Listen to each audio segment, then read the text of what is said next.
Clarify this point. Thank you माननीय उपसभापति महोदय, पहली बात तो मैंने ये बताया कि 54,415 करोड़ 67 लाख रुपया एनडीए की सरकार ने दिए। दूसरी बात मैं ये बताता हूं माननीय उपसभापति महोदय, जब व्यापक पैमाने पर ये शिकायतें आई कि बंगाल में it's not fair, Sukhendu Shekhar you are senior, nothing is going on record. No, वहां की सरकार ने योजनाओं का दुरुपयोग किया। नो, आई अलाउड यू दुरुपयोग किया। आप बोले, आपकी बात रिकॉर्ड पे जाएगी। मजदूर के बजाय मशीनों से काम, ठेके पे काम, एक काम को कई टुकड़ों में बांट के लाभ कमाना और केवल जनता के हक को लूट के अपने केडर के पेट भरने का काम किया। तब हमने रोक लगाई। माननीय सभा टीम गई वहां, टीम ने पश्चिम बंगाल में निरीक्षण किया और राज्य सरकार को कहा कि ये गड़बड़ें हो रही है, इन गड़बड़ों को रोकिए। पश्चिम बंगाल ने गड़बड़ें नहीं रोकी और इसलिए तब उस पैसे पर रोक लगाई गई। लेकिन इसके बाद माननीय उपसभापति महोदय, मनरेगा चालू करने का निर्देश और आदेश यहां से हुआ पश्चिम बंगाल को।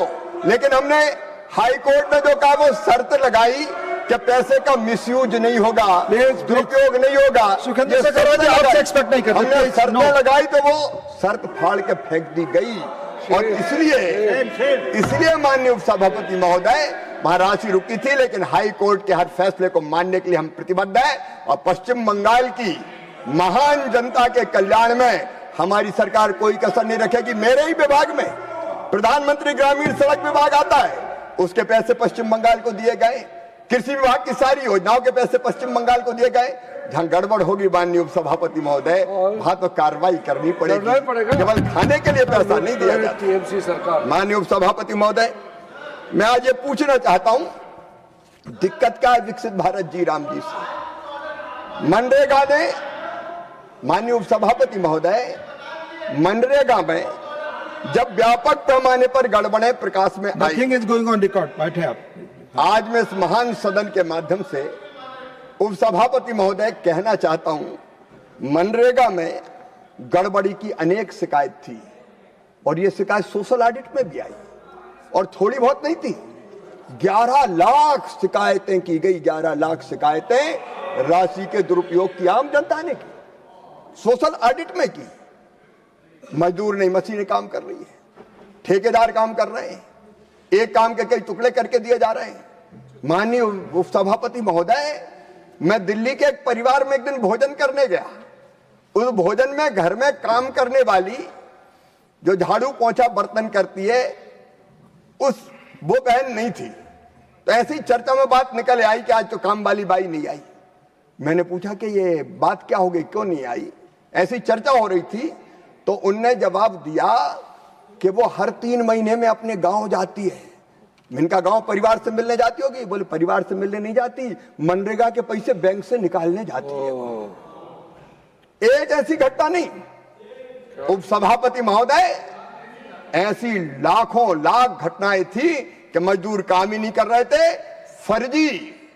फर्जी बिल बनते थे, फर्जी वाउचर बनते थे, फर्जी जॉब कार्ड बनते थे और मजदूर का पैसा खाते में डाल के बंदर बांट हो जाती थी। 20% तू ले जा, 80% हमें दे जा।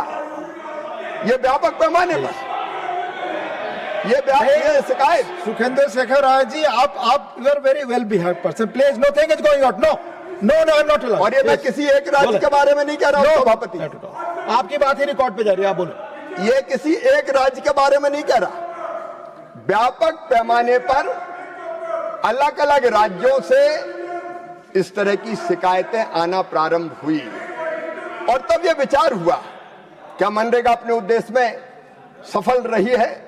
माननीय उपसभापति महोदय, कई जगह मजदूरों की उम्र देखी तो मैं हैरत में रह गया।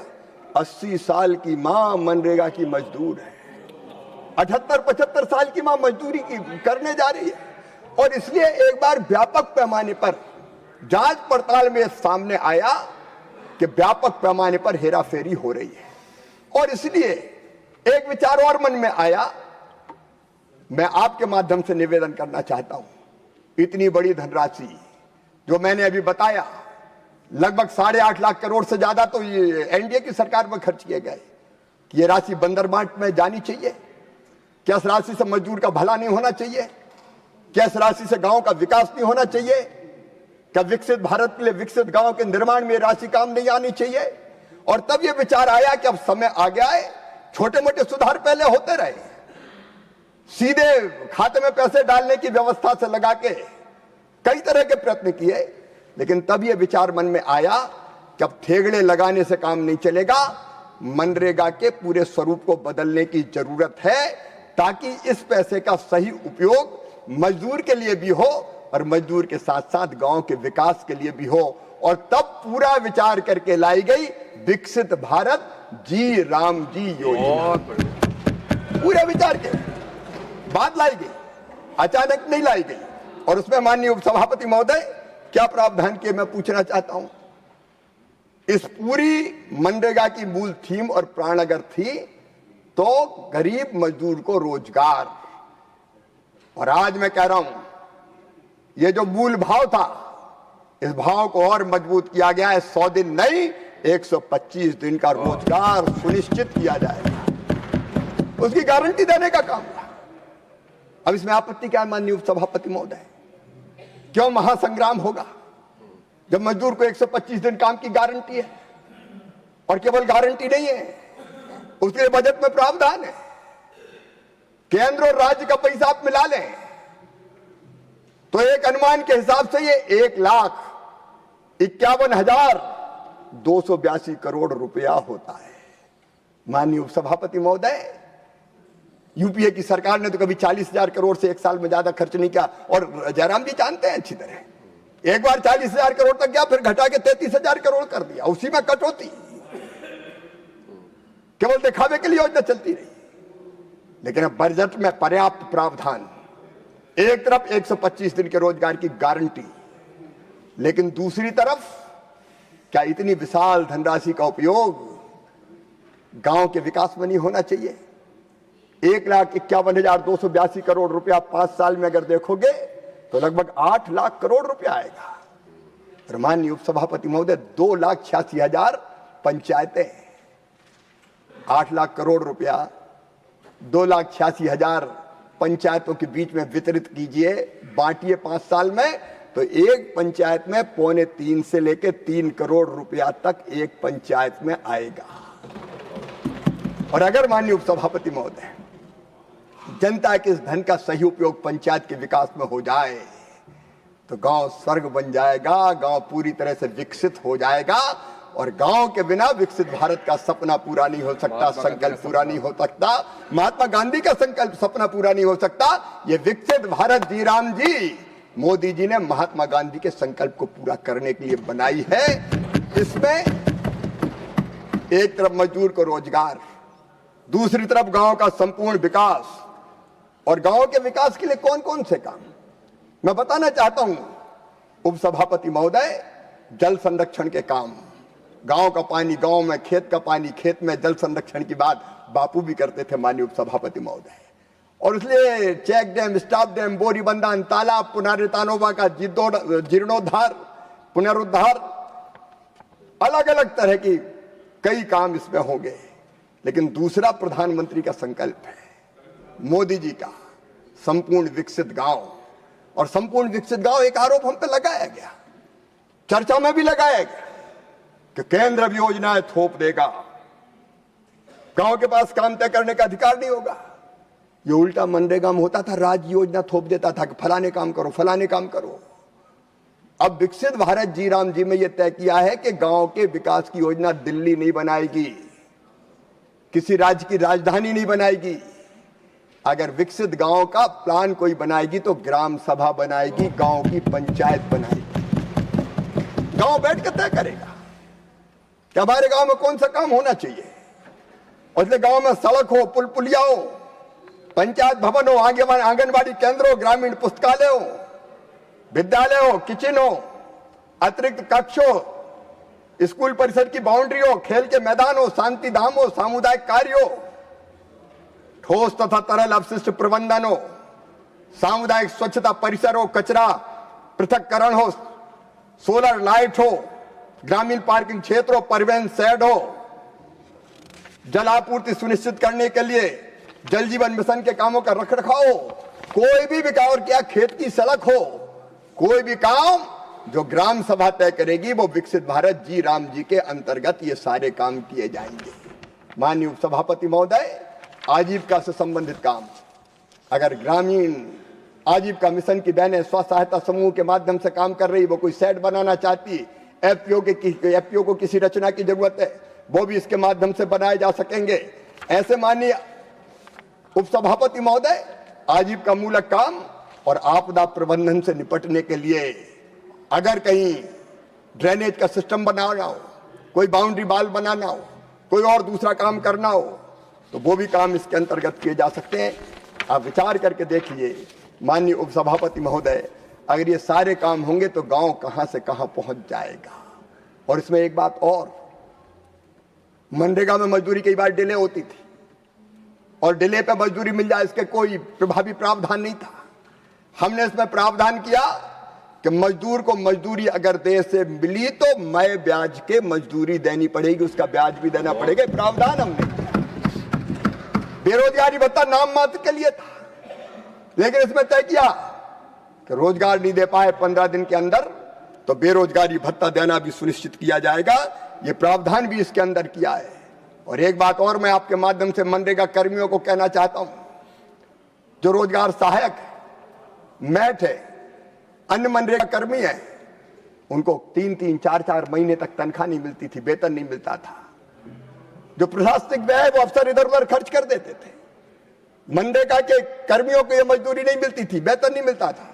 अब प्रशासनिक व्यय बढ़ा के हमने 6% से कर दिया 9%, और उसमें भी नियमों में ये सुनिश्चित करेंगे कि रोजगार सहायक हो, मैट हो या काम करने वाला दूसरा मनरेगा जो बीजी विकसित भारत जी राम जी योजना में काम करने वाला दूसरा कर्मचारी, उसकी तनख्वाह पहले जाएगी, उसका वेतन, उसका मानदेय पहले जाएगा। इसका भी हम नियमों में प्रावधान करने का प्रयत्न करेंगे। और माननीय उपसभापति महोदय, एक बात पर बड़ी चर्चा हो, 60 दिन काम नहीं देंगे, 60 दिन काम नहीं देंगे। माननीय उपसभापति महोदय, मैंने नहीं, जब माननीय शरद पवार जी कृषि मंत्री थे तो उनने भी चिंता व्यक्त की थी। रघुवंश बाबू, स्वर्गीय रघुवंश बाबू ने, जब ये योजना बन रही थी तब किसी ने कहा 100 दिन से ज्यादा रोजगार क्यों नहीं, तो उन्हें खेती के कामों की चिंता की थी कि मजदूर नहीं मिलेंगे खेती के काम के लिए।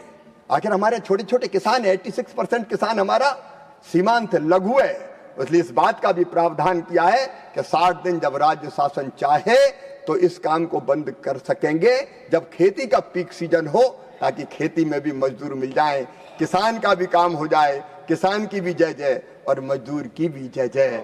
ऐसी योजना बनाइए, विकसित भारत जी राम जी योजना। अब इसमें माननीय उपसभापति महोदय, आपत्ति क्या है ये मैं समझ नहीं पा रहा हूं, और इसलिए ये अच्छी योजना थी तो माननीय उपसभापति महोदय,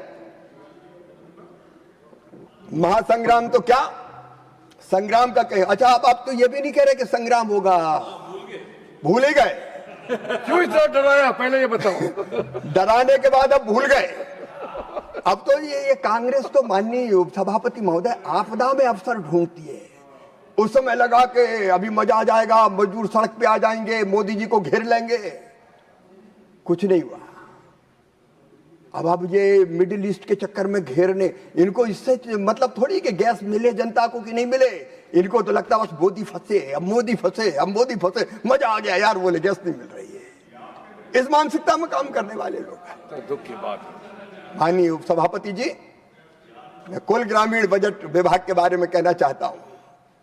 2004 से 14 के बीच केवल 4,90,000 करोड़ रुपया खर्चा हुए थे। 2014 के बाद पिछले साल तक 15,20,000 करोड़ रुपया खर्च करने का काम एनडीए की सरकार ने किया। हमारे ग्रामीण विकास के प्रति यह हमारी दृष्टि और दृष्टिकोण है। माननीय उपसभापति महोदय, ग्रामीण विकास के बाकी कामों के लिए, रोजगार के लिए तो 1.25 लाख करोड़ का प्रावधान है। ग्रामीण आवास के लिए 54,916 करोड़ का प्रावधान है। दीनदयाल अंत्योदय योजना के लिए 19,200 करोड़ का, और प्रधानमंत्री ग्राम सड़क योजना के लिए 19,000 करोड़ का प्रावधान है। और राष्ट्रीय सामाजिक सहायता कार्यक्रम के लिए भी 771 करोड़ रुपए का प्रावधान है। वाटर सेट के लिए भी 2500 करोड़ रुपए का प्रावधान। ग्रामीण विकास के इतिहास में सर्वाधिक प्रावधान के लिए मैं प्रधानमंत्री जी को प्रणाम करता हूं और वित्त मंत्री जी को हृदय से बधाई देता हूं। इनके समय गांव की हालत क्या थी? माननीय उपसभापति महोदय, मैं गांव में पैदा हुआ और गांव से पढ़ने भोपाल आया तो 13 किलोमीटर पैदल कीचड़ में चल के आते थे, तब कहीं बस मिलती थी। आने जाने के रास्ते नहीं थे। बरसात में गांव टापू बन जाते थे, टापू।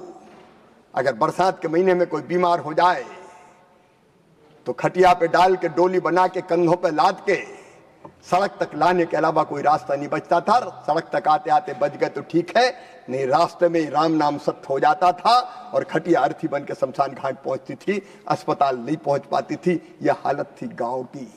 कितने दिन आपने राज किया? 1947 से लेके 1964 तक स्वर्गीय पंडित जवाहरलाल नेहरू जी, थोड़े से कार्यकाल के लिए स्वर्गीय लाल बहादुर शास्त्री जी आए, फिर इंदिरा जी ने सरकार चलाई, फिर राजीव जी ने सरकार चलाई। आज मैं पूछना चाहता हूं, क्यों तुमने गांव की सड़कें नहीं बनाई?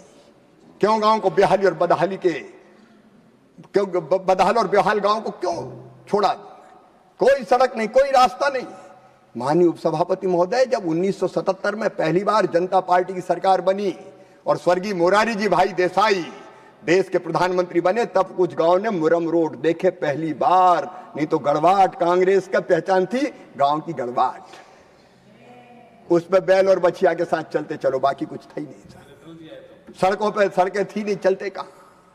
लेकिन मैं गर्व के साथ आज प्रणाम करना चाहता हूं स्वर्गीय अटल बिहारी वाजपेयी जी को। अटल बिहारी वाजपेयी जी जिन्हें गांव के इस दर्द को महसूस किया। और माननीय उपसभापति महोदय, 2000 में वो एक योजना लेके आए, प्रधानमंत्री ग्राम सड़क योजना। अटल जी के चेहरे पर तेज था, उनकी वाणी में ओज था, सरस्वती उनके कंठ पर विराजती थी और कीर्ति और प्रतिष्ठा उनकी आरती उतारती थी। वो भारत की करोड़ों करोड़ जनता के हृदय के हार थे, भारत के मुकुट मणि थे। उनने भारत के इस दर्द को समझा और उस समय जो कविता उन्होंने पढ़ी थी, प्रधानमंत्री ग्राम सड़क योजना लॉन्च करते हुए उनने कविता पढ़ी थी। वो पंक्तियां मैं भैंसी की भैंसी पढ़ना चाहता हूं। अटल जी ने कहा था, स्वप्न देखा था कभी जो, स्वप्न देखा था कभी जो, आज हर धड़कन में है, एक नया भारत बनाने का इरादा मन में है। भूख जो जड़ से मिटा दे, भूख जो जड़ से मिटा दे, वह उगाना है हमें, प्यास ना बाकी रहे, वह जल बहाना है हमें। जो प्रगति से जोड़ दे, जो प्रगति से जोड़ दे, ऐसी सड़क ही चाहिए। देश सारा गा सके, वह गीत गाना है हमें। एक नया संगीत देखो, आज तो कण-कण में है, एक नया भारत बनाने का इरादा मन में है। उस महापुरुष के मन में ये विचार आया और तब प्रधानमंत्री ग्रामीण सड़क योजना बनी। उसके पहले कभी गांव की सड़क की चिंता नहीं हुई। ये गांव की बात करते हैं और आज मुझे कहते हुए गर्व है, आज जो सड़कें बनी है प्रधानमंत्री ग्राम सड़क योजना के पहले चरण में 1,63,728 सड़कें, उनका निर्माण पूरा हो गया है। 2,39,347 करोड़ रुपए की। दूसरे चरण में 6,617 सड़कों का निर्माण हुआ। तीसरे चरण में 12,943 सड़कों के निर्माण का काम पूरा हुआ और अब चौथे चरण में प्रधानमंत्री श्रीमान नरेंद्र मोदी ने 25,000 नई बसाहटें जोड़ने का लक्ष्य रखा है और प्रथम चरण की शेष सड़कें भी बनाई जाएगी और उसके लिए बजट में पर्याप्त प्रावधान रखा है। और माननीय उपसभापति जी, ये केवल प्रधानमंत्री ग्राम सड़क योजना की सड़कें नहीं बनेगी। वाइब्रेंट विलेज प्रोग्राम, आखिरी गांव कह के जिन्होंने कभी छोड़ दिया था, कभी सड़कें नहीं बनाई उपसभापति महोदय। हमारे सीमा के गांव पर शायद इनको डर था कि कहीं हमला हो गया तो इन सड़कों से दुश्मन तेजी से अंदर घुस जाएगा, इसलिए सड़क ही मत बनाओ। लेकिन आज नया भारत खड़ा है, एक वैभवशाली, गौरवशाली, समृद्ध, शक्तिशाली और संपन्न भारत नरेंद्र मोदी जी के नेतृत्व में खड़ा हो रहा है। और प्रधानमंत्री जी ने कहा, ये वाइब्रेंट ग्राम हमारे लिए आखिरी नहीं, पहले गांव है, पहले गांव। कितने भुगतते हैं वो जब युद्ध होता है। मैं उसके विस्तार में नहीं जाना चाहता, समय उसकी इजाजत नहीं देता, लेकिन उन गांवों का संपूर्ण विकास, और इसलिए वाइब्रेंट जो विलेज थे उनमें भी 1085 किलोमीटर सड़कों को स्वीकृति देने का काम किया तो नरेंद्र मोदी जी की सरकार ने किया। और केवल इतनी, धरती आबा जनजाति ग्राम उत्कर्ष अभियान के अंतर्गत 8617 सड़कें आदिवासी क्षेत्र में बनाई गई, और प्रधानमंत्री अनुसूचित जाति अभ्युदय योजना पीएम अजय, उसके अंतर्गत भी वहां सड़कें बनाने का काम शुरू किया गया। और वामपंथी उग्रवाद प्रभावित क्षेत्रों के लिए सड़क संपर्क परियोजना अलग बनाई गई। मैं आज भारत के यशस्वी गृह मंत्री अमित शाह जी को, माननीय उपसभापति महोदय, बधाई देना चाहता हूं। वामपंथी उग्रवाद से पीड़ित जिलों में सड़कों का निर्माण हो, वो उनके अध्यक्षता की कमेटी उसके लिए स्वीकृति देती है। और केवल वामपंथी उग्रवाद नहीं, इनके समय तो वामपंथी उग्रवाद पनपा, लेकिन प्रधानमंत्री जी के नेतृत्व में भारत के गृह मंत्री अमित शाह ने यह संकल्प लिया कि मार्च के अंत तक हम नक्सलिज्म को समाप्त कर कर ही चैन की सांस लेंगे। निर्दोष आदिवासियों का रक्त नहीं बहेगा। वो गांव ना कभी घुस नहीं सकते थे बस्तर के जंगल, आज विकास और निर्माण की नई गाथाएं लिखी जा रही है। आज वहां बारूदी सुरंगों में विस्फोट नहीं होता, होली के रंग खेले जाते हैं। माननीय उपसभापति महोदय, तेजी से शांति स्थापित करने का काम वहां किया जा रहा है, और इस काम के लिए अमित शाह जी का नाम इतिहास में दर्ज होगा और सम्मान के साथ लिया जाएगा। हम उन इलाकों में भी सड़कें बनाने का महाअभियान चला रहे हैं, और सड़क बनती है तो माननीय उपसभापति महोदय, केवल सड़कें नहीं बनती, लोगों की जिंदगी बदलती है। जब सड़क नहीं होती तो बच्चे स्कूल नहीं जा पाते, कीचड़ के कारण घर में ही बिना पढ़े रह जाते हैं।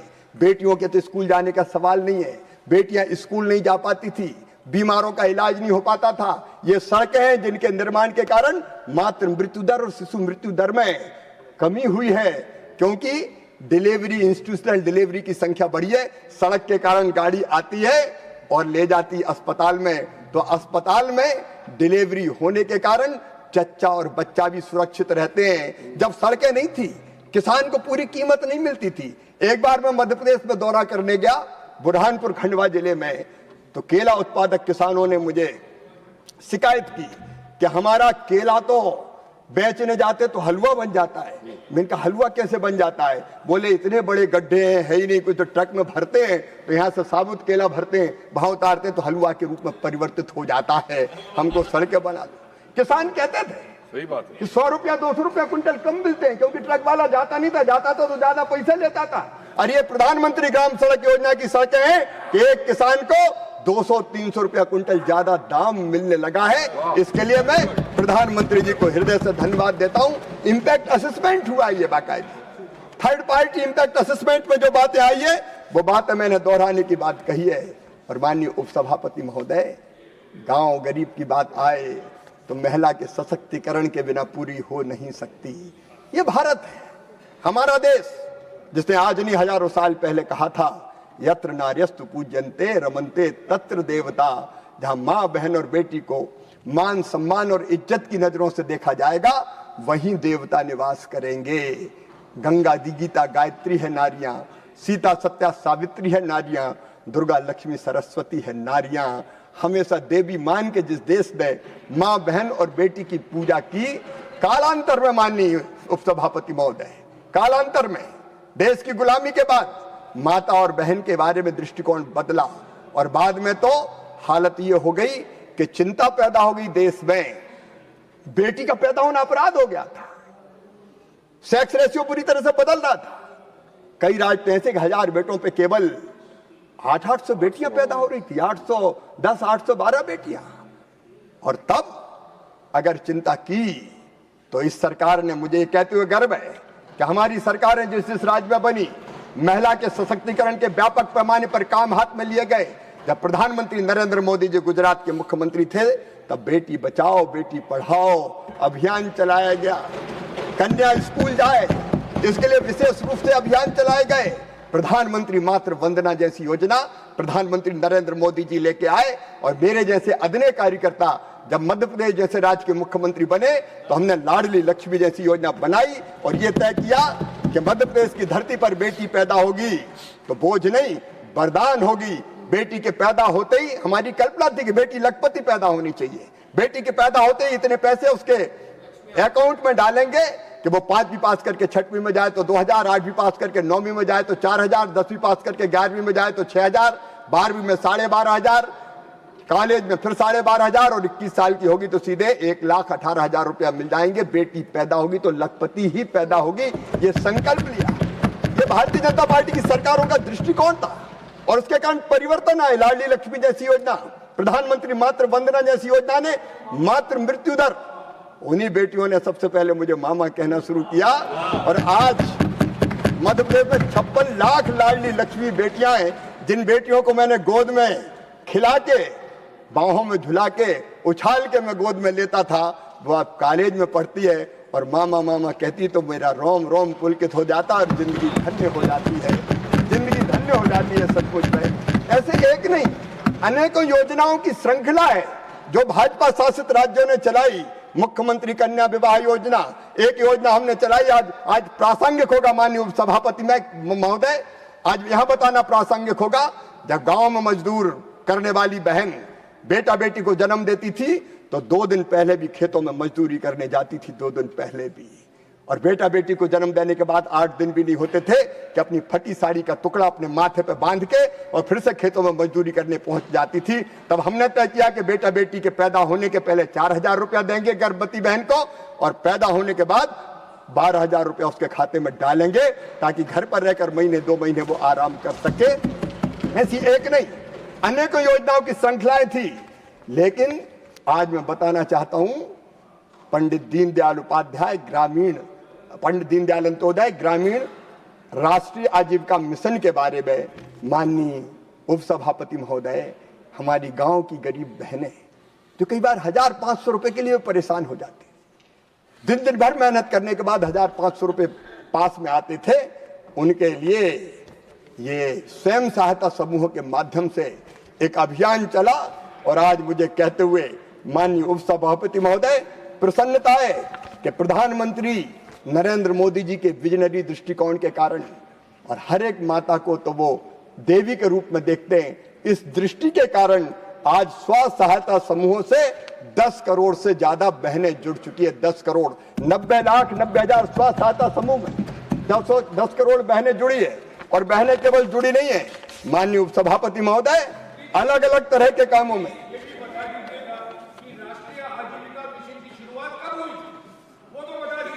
वो बता रहा हूँ रमेश जी, अब गुस्सा क्यों हो जाते थे? बता रहे माननीय उपसभापति महोदय, माननीय जयराम जी रमेश का मैं बहुत आदर करता हूं, इनसे मैंने सिंसियर और गंभीर ऐसा सांसद नहीं देखा जो 24 मतलब पूरे जब संसद चलती पूरे समय आप बैठे हुए मैंने देखा है, मैं उनका बहुत आदर करता हूं सचमुच, लेकिन गुस्सा उनके चेहरे पर फबता नहीं है। आप मुस्कुरा के बोलिए ना, अब मामा तो सबको प्यार करता है, आपको भी प्यार कर, लेकिन मैं बता रहा हूं वो भी जानते हैं। मैं आपको बता रहा हूं, आपके समय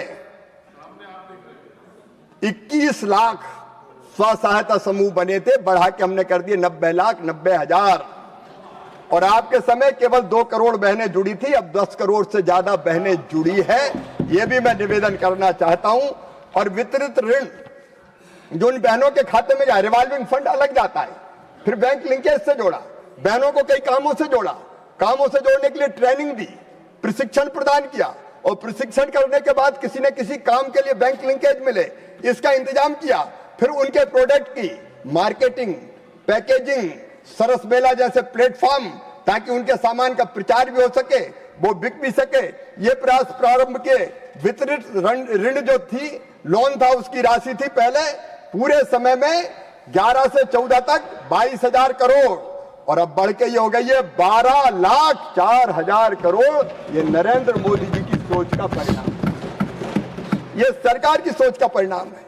और जो पूंजीगत सहायता दी गई है रिवॉल्विंग फंड जैसी, उस समय तो जयराम जी माथे पे हाथ मत रखिए, मामा की आंखों में झांक के देखिए।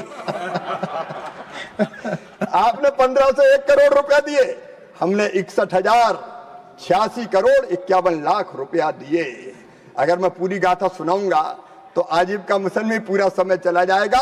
और प्रधानमंत्री जी ने एक नया कॉन्सेप्ट, जिसने पूरे देश में हमारी ग्रामीण बहनों को नए उत्साह से लवरेज कर दिया, भर दिया।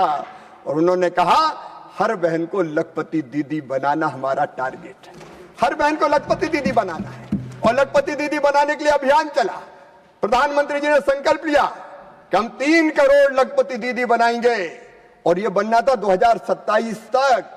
लेकिन 1.25 साल पहले ही मैं ग्रामीण विकास मंत्रालय की पूरी टीम को आज हृदय से बधाई देना चाहता हूं। प्रधानमंत्री जी के नेतृत्व में 1.25 साल पहले 3 करोड़ लखपति दीदी